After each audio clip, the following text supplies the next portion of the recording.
नमस्कार, स्वागत है आप सभी का लाइव इंडिया 24 न्यूज़ पे। मैं हूं आपके साथ प्रांशी दीक्षित। बढ़ते कुछ खास खबरों पर।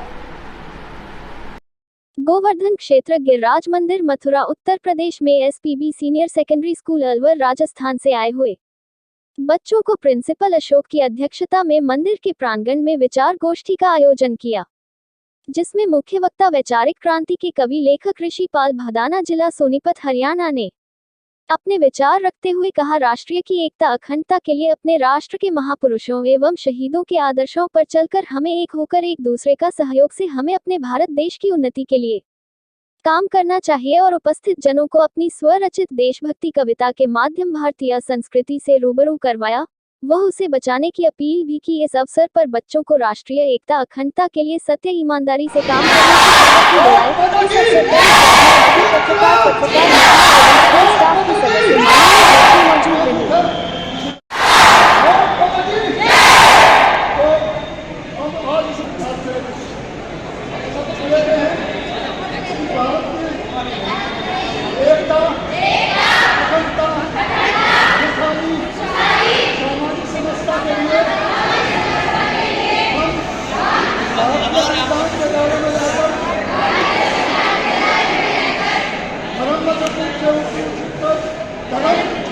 धर्म